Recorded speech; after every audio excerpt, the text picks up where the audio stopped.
Deixa-me já informá-lo que me tornei arminiano. Fui convencido. Muito bom dia a todos. Para já é um prazer estar aqui e gostaria de felicitar a todos os presentes, aos nossos organizadores e não menos também o meu oponente. Eu penso que falta pouco para você ser calvinista, um pouco só. Pois bem, eu estaria a falar um pouco sobre as doutrinas da graça, uma delas propriamente a perseverança dos santos, ou, se preferirmos, podemos chamá-lo de segurança eterna. Comumente também, conforme já havia mencionado aqui, o meu oponente, salvo uma vez, salvo para sempre. Amém? Então, estaria a falar sobre essa doutrina que é difícil, por assim dizer, de engolir, mas é uma doutrina de facto bíblica, uma doutrina muito bela e que nós precisamos de viva voz ensinar à igreja. Diferentemente daquilo que postula Armínio e, consequentemente, os arminianos, nós postulamos as 5 doutrinas da graça, ou, conforme nós resumimos, a tulipe, onde nós encontramos a eleição incondicional. Nós cremos que Deus, antes dos tempos e dos séculos, Ele havia elegido ou elegeu determinadas pessoas que nós chamamos de o seu povo ou a ovelha dos seus pastos para a salvação. Então nós temos a eleição incondicional, temos a depravação total, ou, se preferirmos, depravação radical, que acaba de ser mais certeiro na sua nomenclatura. Temos também a expiação limitada e, por último, nós temos aquilo que nós chamamos, ainda temos a graça irresistível, perdão, e depois nós temos aquilo que nós chamamos de perseverança dos santos ou segurança eterna. Conforme eu disse, apesar de ser uma doutrina difícil para alguns de engolirem, é uma doutrina inteiramente bíblica e nós vamos ver no decorrer das nossas abordagens como é que, a partir de Cristo, ou mesmo no Antigo Testamento, Cristo e os apóstolos foram advogando essa mesma doutrina. Mas antes de chegar nesse ponto e falar um pouco sobre o corpo dessa doutrina, eu gostaria que me permitissem falar um pouco de como é que eu cheguei, e eu aqui concordo com Áureo, né? Exatamente. Nós, quase, ou todos nós, possivelmente, já fomos arminianos. E eu também já fui um arminiano. Mas como é que eu cheguei à compreensão das doutrinas da graça? Não porque eu conheci um homem chamado João Calvino, e dentro daquilo que era a minha realidade, nem sabia que existia um Calvino, ou mesmo doutrina da Reforma. Estudando as Escrituras, eu cheguei naquela altura, era a altura que nós íamos muito e voltávamos ao monte, éramos ainda monteiros. Naquela altura, eu estudava as Escrituras. E eu comecei a entender pelas Escrituras que ela falava sobre predestinação, eleição, salvos antes da fundação do mundo. E na minha ignorância específica, eu pensei que era o único que estava a descobrir essas verdades. Eu pensei que era só eu que estava a descobrir, pela primeira vez na história da igreja, eu que estava a descobrir essas doutrinas. E como é que eu comecei a denominá-las? Eu estava a denominá-las de mistérios de Deus.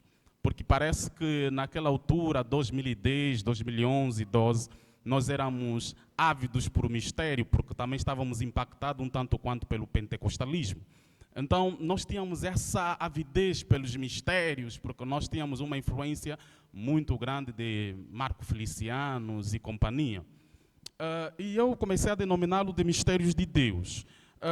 Deu-se o caso, estando no trabalho, eu estava a conversar com um pentecostal, irmão em Cristo, na verdade, e ele disse, olha, isso que você estás aqui a advogar, a postular, ou a fazer menção, é, na verdade, aquilo que chamam de calvinismo.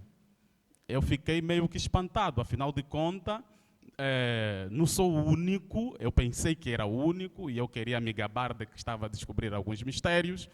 Afinal de contas, não sou o único a chegar ao conhecimento dessa verdade. E a primeira pessoa que ele me apresentou foi Paul Washer. Mas Paul Washer não é alguém que nas suas pregações fala muito sobre questão de predestinação, eleição. Então tive que ler alguns outros artigos que falavam sobre isso. É claro, eu não cheguei conhecendo todos os 5 pontos. Pelo menos eu já tinha noção, mesmo sendo arminiano, já tinha noção da depravação total, já tinha essa noção. É claro, não com essa abrangência que o calvinismo postula.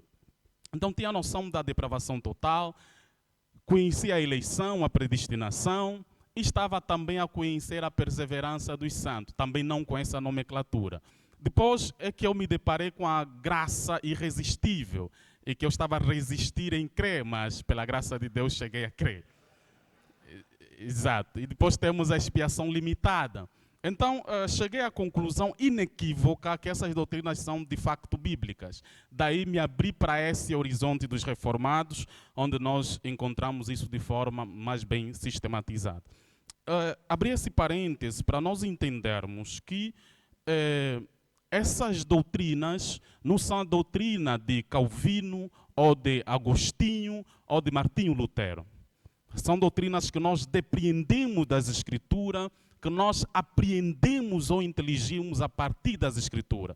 Qualquer um de nós, com um grau de entendimento, não estou a dizer que os outros não tenham mais entendimento, pode de facto chegar à compreensão dessas verdades das Escrituras. Por mais que seja difícil, porque muitas vezes nós pensamos que temos mais amor do que Deus, mais misericórdia do que Deus. Então nós achamos que um Deus de amor não pode de facto eleger alguns e rejeitar outros.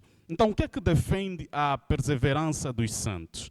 A perseverança dos santos, ou segurança eterna, e para adoçar um pouco mais, salvo uma vez, salvo para sempre, defende a ideia de que aqueles que foram eleitos por Deus antes da fundação do mundo, segundo a sua determinação e graça, e portanto os predestinados por Deus, através de Cristo Jesus, segundo o beneplácito da sua vontade, uma vez regenerados, e estou a colocar a regeneração mesmo propositalmente em primeiro lugar, uma vez regenerados, depois, chamados pelo poder do Espírito Santo, e salvos através da fé genuína, irão, por meio da graça de Deus, permanecer crentes até o fim, sem se desviar da fé ou sem se apostatarem. Dito de outro modo, um cristão que foi eleito antes da fundação do mundo e predestinado por Deus, não é possível. E é necessário que nós enfatizemos isso.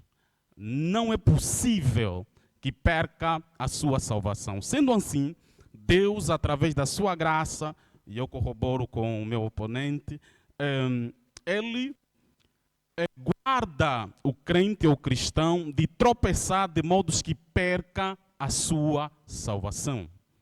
Logo, Deus o conservará, o fortalecerá e o fundamentará na verdade para que persevere até o fim.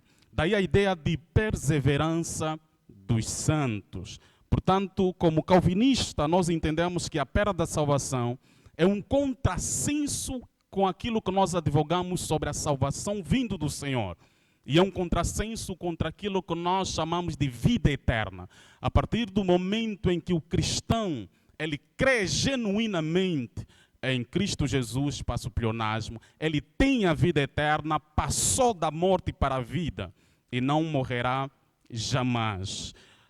E nós temos textos que advogam essa ideia de forma muito clara nas Escrituras.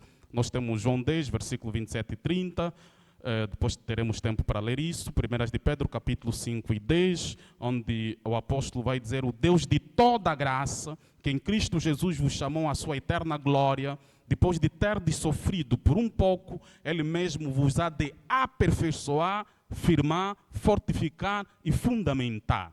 Judas, capítulo 1, versículo 24 a 25, diz: ora, aquele que é poderoso para vos guardar de tropeçar, ou de tropeços, e para vos apresentar com exultação, imaculados diante da sua glória, ao único Deus, nosso Salvador, mediante Jesus Cristo, Senhor nosso, glória, majestade, império e soberania, antes de todas as eras, e agora e para todos os séculos. Amém. Então nós temos vários versículos e capítulos nas Escrituras que de facto advogam a doutrina da perseverança dos santos. Mas é fundamental nós removermos algumas ervas daninhas, ou até certo ponto alguns espantalhos, que muitas vezes cria-se em torno da doutrina da perseverança dos santos. 30 segundos, Então, irmão Elias. 30 segundos.